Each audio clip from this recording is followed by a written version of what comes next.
good. Let's look at my book. Well, it's nice to have a physical copy. I put it in hardcover too, and I'm going to create a book jacket so it will look kind of legit, you know. All right, we are live, so we're just going to go for it. Oh, welcome everybody. Elle Ingalls here with Pressure Free Living, and I'm launching my second book today. So this is my first book. I'm not a parenting coach, but I wrote a parenting book. And apparently some people think it's really, really good. So Pressure Free Parenting has been up since 2020. And just after I finished this book, and by the way, that's my son, William, leaping off of that buoy thing in Poundwater. I don't know how he got up there, but he pulled himself up. Like his friend didn't help him up there. It's pretty ridiculous.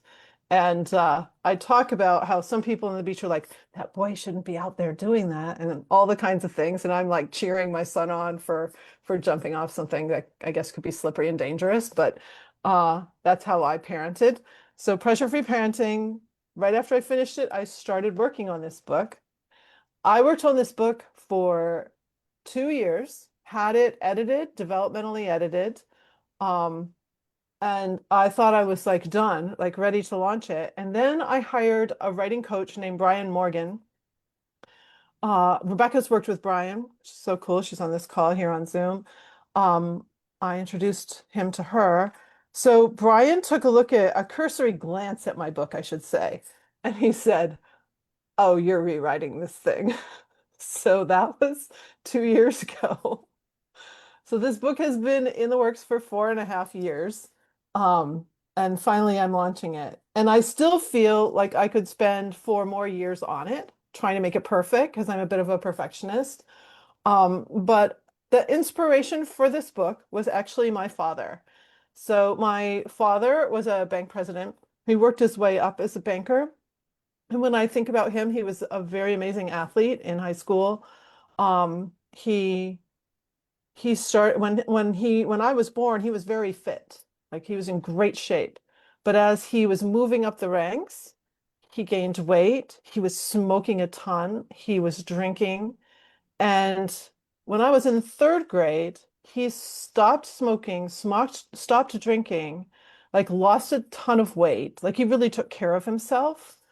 And he was doing everything his physician told him to do over the years, but he had triggered diabetes type 2.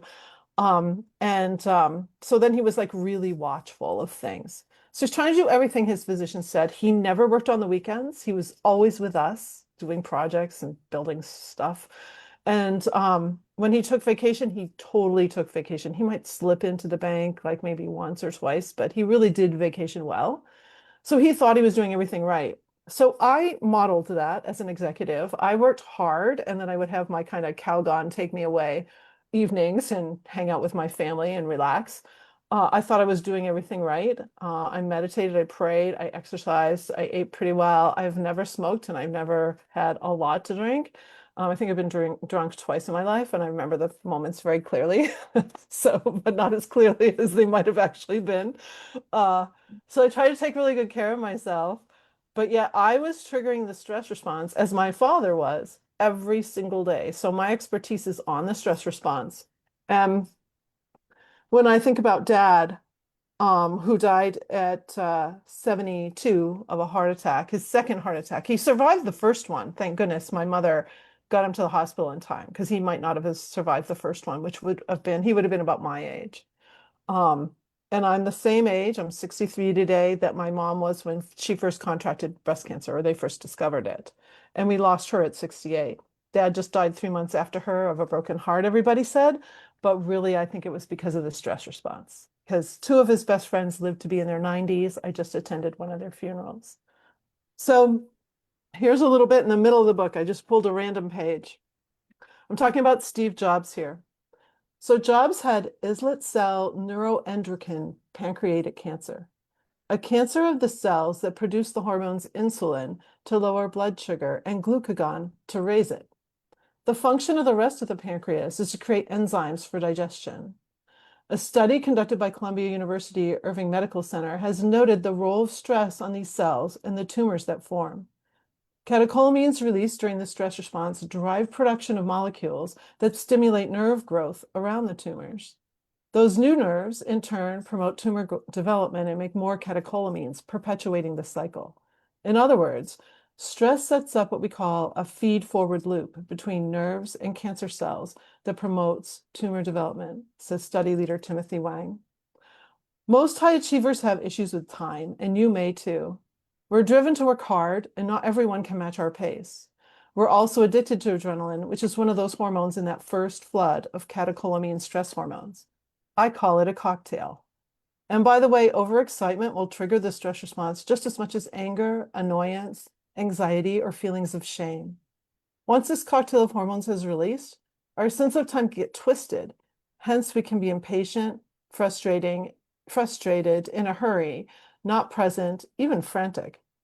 But when you look deeply at how these stress hormones affect your memory, your decision making, your willpower, your sensory perception, even your facial expressions, and the way you carry yourself, you'll see that you are operating far from your potential.